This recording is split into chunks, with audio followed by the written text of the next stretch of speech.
प्रधानमंत्री मोदी आज सुबह 10:30 बजे कोरोना वैक्सीनेशन की करेंगे शुरुआत। 3006 सेंटर्स पर फ्रंटलाइन वर्कर्स को लगाई जाएगी वैक्सीन।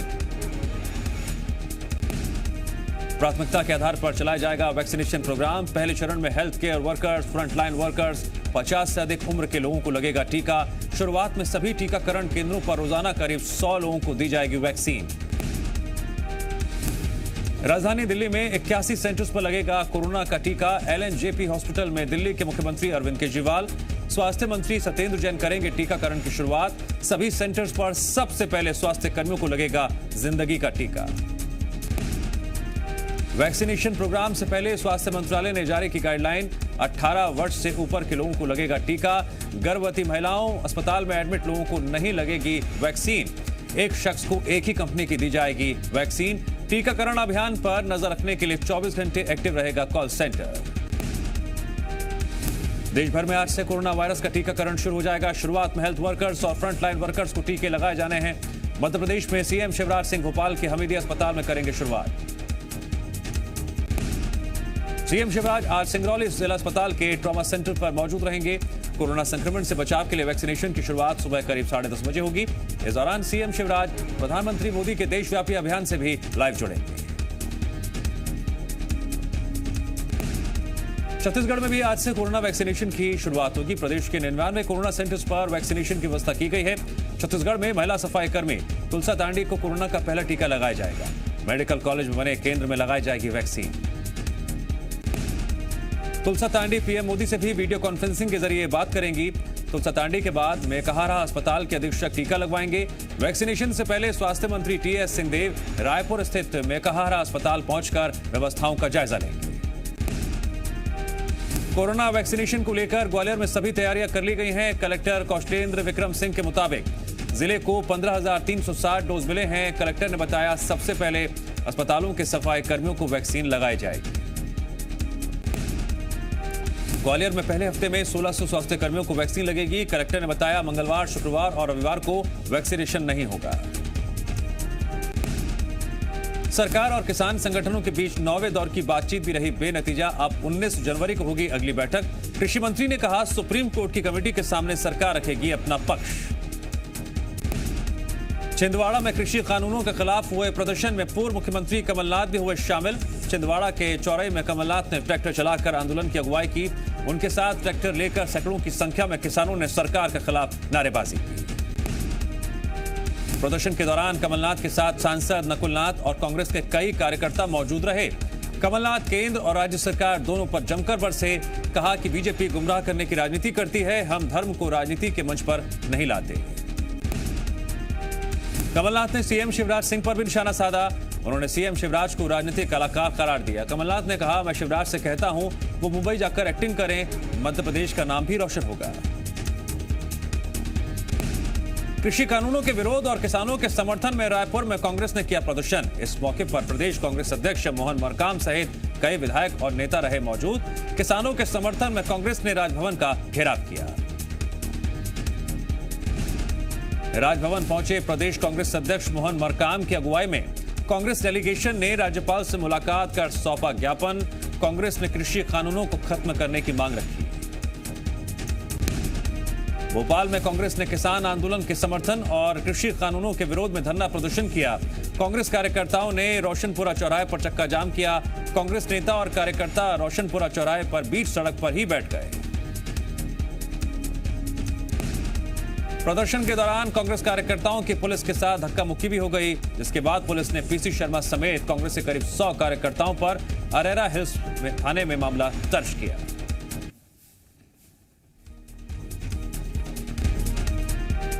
छत्तीसगढ़ में वित्तीय वर्ष 2021-22 के बजट के लिए मुख्यमंत्री भूपेश बघेल आज भी मंत्रियों से करेंगे चर्चा। मुख्यमंत्री बघेल आज मंत्री अनिला भेड़िया, गुरु रुद्र कुमार और कवासी लखमा के विभागों की करेंगे चर्चा।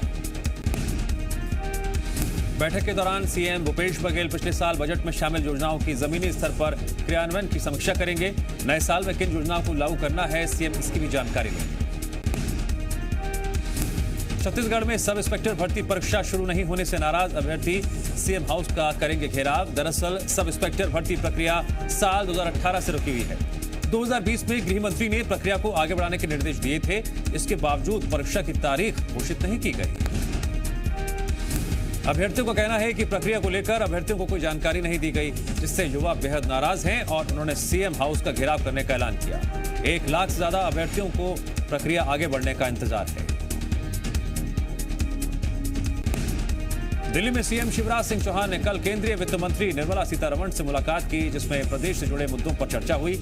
मुलाकात के बाद सीएम शिवराज सिंह चौहान ने मीडिया से बात करते हुए बताया, स्ट्रीट वेंडर्स को कर्ज के लिए बैंक सिविल रेटिंग मांगते हैं, जो नहीं होनी चाहिए। सीएम शिवराज के मुताबिक ग्रामीण स्ट्रीट वेंडर योजना के लिए भी वित्त मंत्री ने सहयोग की सहमति दी। सीएम ने कहा, 31 मार्च 2021 तक के इंफ्रास्ट्रक्चर के लिए 1600 करोड़ मांगे थे, जिसमें 660 करोड़ को स्वीकृति मिली थी। 330 करोड़ मिल गए थे, लेकिन अभी 330 करोड़ नहीं मिले हैं। सीएम शिवराज सिंह ने दिल्ली में पार्टी के राष्ट्रीय अध्यक्ष जेपी नड्डा से भी मुलाकात की। दोनों नेताओं के बीच कई मुद्दों पर चर्चा हुई। सीएम शिवराज ने पार्टी अध्यक्ष को मध्य प्रदेश में पार्टी संगठन और सरकार के कामकाज की जानकारी। दिल्ली में रेल मंत्री के आवास पर सीएम शिवराज सिंह चौहान की पीयूष गोयल और कृषि मंत्री नरेंद्र सिंह तोमर से मुलाकात हुई। सीएम शिवराज के मुताबिक उन्होंने रेल मंत्री पीयूष गोयल से मैनुअल फाटक खत्म करने की स्वीकृति देने का आग्रह किया, क्योंकि इसमें 50% खर्च केंद्र देता है।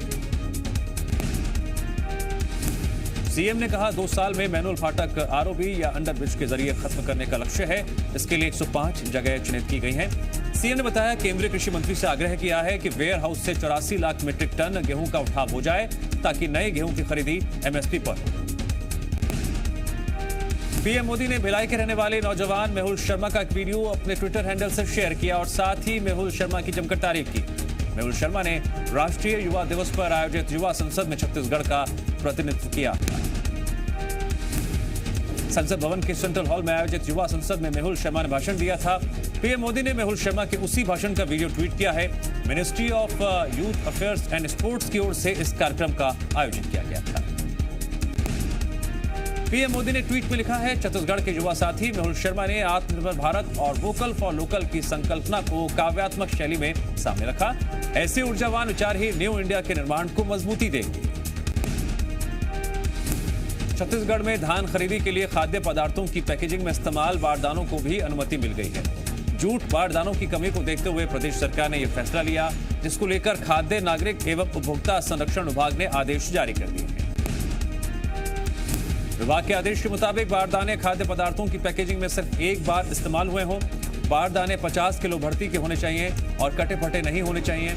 इस बारदाने की दर पहले निर्धारित पुराने बारदाने के अनुसार ही होगी। आगर मालवा में विद्युत विभाग पर लापरवाही का आरोप लगा है। 227 पंचायतों को दिया 17 करोड़ 17 लाख का बिल। अधिकारियों का आरोप, अक्सर बिल जमा नहीं करती हैं पंचायतें, अगर गलती हुई है तो सुधार करेंगे। दमोह के पथरिया से बीएसपी विधायक रामबाई ने गरीबों को परेशान करने वालों को खूब खरी खोटी सुनाई। मामला वार्ड नंबर 1 का है, जहां जोगी समाज के कुछ लोगों का प्रधानमंत्री आवास स्वीकृत हुआ है, लेकिन उन्हें जिस जमीन पर आवास बनाना है उस पर दबंगों ने कब्जा कर रखा है। दमोह में ग्रामीणों की शिकायत पर रामबाई ने नगर पालिका के अधिकारियों को बुलाकर कब्जा हटवाकर मकान बनवाने के निर्देश दिए और चेतावनी दी, अगर किसी ने रोका तो ठीक नहीं होगा। छतरपुर में एंटी माफिया अभियान के तहत 12 करोड़ की सरकारी जमीन अवैध कब्जे से मुक्त कराई गई। 6 एकड़ जमीन अवैध रूप से प्लॉटिंग कर बेची जा रही थी, जिस पर अवैध कॉलोनी बस रही थी, जिससे तहसीलदार के नेतृत्व में राजस्व और पुलिस की टीम ने बुलडोजर चलाकर मुक्त कराया। अवैध मकानों को जमींदोज कर दिया गया। जिन मकानों में लोग रह रहे हैं उन्हें नोटिस देकर खाली करने के लिए कहा गया। आरोप है, पुष्पेंद्र दुबे और रामकरण कुशवाहा ने अवैध प्लॉटिंग की थी।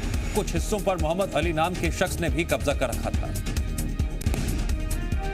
खरगोन में अस्पताल की लापरवाही से गर्भवती महिला और उसके गर्भ में पल रहे बच्चे की मौत हो गई। यह मामला सनावद थाना क्षेत्र का है। मामले की गंभीरता को देखते हुए सीएमएचओ ने जिला स्तरीय जांच दल गठित किया और दोषी पाए जाने पर अस्पताल की मान्यता रद्द करने की कार्रवाई के निर्देश भी दिए। परिजनों का कहना है कि उन्होंने लेडी डॉक्टर को बार बार बुलाया, लेकिन वो नहीं आई। अस्पताल में एनेस्थीसिया का डॉक्टर नहीं होने से महिला का प्रसव समय पर नहीं हो सका और दर्द से तड़पती महिला ने दम तोड़ दिया। इसके साथ ही गर्भ में पल रहे बच्चे की भी मौत हो गई। सतना में 5 दिनों से सड़कों पर घूम रहे अजगर को वन विभाग की टीम ने पकड़ लिया। दरअसल जिले के उचेहरा विकासखंड के श्यामनगर बस स्टैंड के पास 5 दिनों से एक अजगर ने आतंक मचा रखा था। अजगर की लंबाई लगभग 12 फीट थी, जो दोपहर में सड़कों पर घूम रहा था, जिसके चलते लोगों में दहशत थी। स्थानीय लोगों की अपील पर वन विभाग की टीम ने अजगर को वहां से रेस्क्यू कर लिया। सागर के बीना इलाके में आबकारी विभाग ने छापेमारी कर बड़ी मात्रा में कच्ची शराब जब्त की। खिमलासा थाना क्षेत्र के सदरपुर टांडा और बसारी टांडा गांव में आबकारी विभाग की टीम ने छापा मारा, जहां से सैकड़ों लीटर कच्ची शराब बरामद हुई, जिसे नष्ट कर दिया गया। मध्य प्रदेश में अतिक्रमण के खिलाफ लगातार कार्रवाई की जा रही है। सिवनी में भी अवैध कब्जे पर प्रशासन का बुलडोजर चला। नगझर इलाके में जिन 2 ढाबों पर अवैध शराब का कारोबार चल रहा था, प्रशासन ने उन दोनों ढाबों को जमींदोज कर दिया। दोनों ढाबे अवैध रूप से सरकारी जमीन पर बनाए गए थे। ढाबों को तोड़कर करीब 1 करोड़ की सरकारी जमीन मुक्त कराई गई। बीजापुर के मंगापेटा के सचिव बसंत कुमार वाचम ने आत्मदाह की चेतावनी दी। प्रांतीय अध्यक्ष को पत्र लिखकर कहा, अगर संविलियन नहीं किया गया तो 27 जनवरी को रायपुर में आत्मदाह कर लेंगे। वहीं अनिश्चितकालीन हड़ताल को देखते हुए जिला प्रशासन ने 70 ग्राम पंचायतों में वैकल्पिक सचिवों की नियुक्ति कर दी है, जिसको लेकर उप संचालक पंचायत ने आदेश भी जारी कर दिए।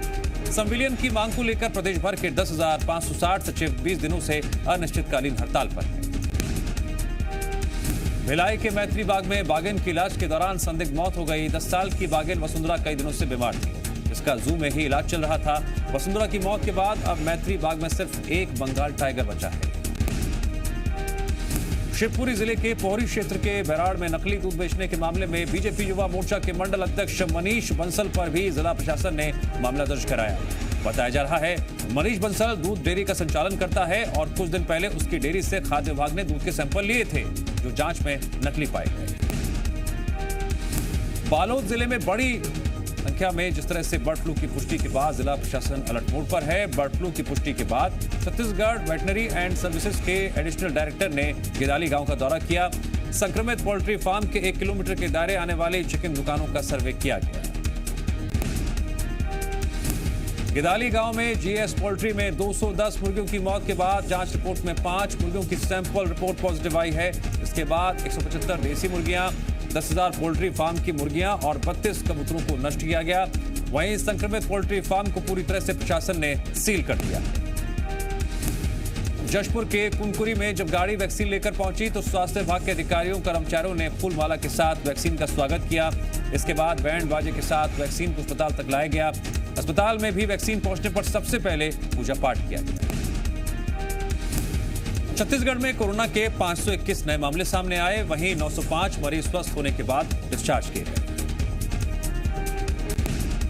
टीकमगढ़ जिला अस्पताल में पुलिस के सामने युवक की महिला और उसके परिजनों ने जमकर पिटाई की, जिसका वीडियो सोशल मीडिया पर खूब वायरल हो रहा है। दरअसल युवक ड्राइवर है, उसके वाहन से टकराकर एक शख्स घायल हो गया था, जिसे वो जिला अस्पताल लेकर आया था, लेकिन घायल व्यक्ति के परिजनों ने उसकी पिटाई शुरू कर दी। मामले में पुलिस का कहना है अभी तक उनके पास कोई मामला सामने नहीं आया है। शिकायत आएगी तो फिर कार्रवाई की जाएगी। डिंडोरी में पुलिस का मानवीय चेहरा सामने आया। डिंडोरी में ठंड में ठिठुर रही एक बुजुर्ग महिला को एसआई विधि पांडे ने न सिर्फ गर्म कपड़े दिए, बल्कि उसके परिवार को तलाशने का बीड़ा भी उठाया। बुजुर्ग महिला फिलहाल ये नहीं बता पा रही हैं कि वो कहां की रहने वाली है। पुलिस ने महिला को अस्पताल में भर्ती करवाया है। दिल्ली में अब कार की पिछली सीट पर बेल्ट नहीं लगाने वालों को भी भरना होगा जुर्माना। 1000 रुपए तक हो सकता है फाइन। 2 व्हीलर में साइड मिरर नहीं होने पर भी कटेगा चालान। 500 रुपए तक कट सकता है चालान। दिल्ली ट्रैफिक पुलिस ने जारी की एडवाइजरी। कोहरे की चादर में लिपटा दिल्ली एनसीआर। देर रात छाई धुंध ने बढ़ाई मुसीबत। कई इलाकों में 100 मीटर से भी कम रही विजिबिलिटी। मौसम विभाग के मुताबिक अगले कुछ दिनों तक कोहरे की चादर में लिपटी रहेगी राजधानी। आज से 2 दिन के कर्नाटक दौरे पर गृह मंत्री अमित शाह। शिमोगा और बेंगलुरु में अमित शाह का कार्यक्रम। शिमोगा में दोपहर 1 बजे रखेंगे Bhadravati rapid action force centre की नींव। 17 जनवरी को बेलगावी में करेंगे जनसभा। बगावती तेवर दिखाने के बाद बदले टीएमसी सांसद शताब्दी रॉय के तेवर। आज नहीं आएंगी दिल्ली। कहा मैंने अपनी समस्या अभिषेक बनर्जी को बता दी है। ममता बनर्जी जहां बुलाएंगी वहीं जाऊंगी। पाकिस्तान की फिर हुई इंटरनेशनल बेइज्जती। अब की बार मलेशिया ने पाकिस्तान को दिया तगड़ा झटका। कुलालमपुर हवाई अड्डे पर पाकिस्तान के विमान को किया जब्त। पैसे नहीं चुकाने पर की कार्रवाई। पाकिस्तान इंटरनेशनल एयरलाइंस ने बताया एक तरफा फैसला। स्टार्टअप इंटरनेशनल समिट को संबोधित करेंगे पीएम मोदी। 5वीं सालगिरह पर समिट का आयोजन। 25 देश और 200 से ज्यादा स्पीकर लेंगे हिस्सा।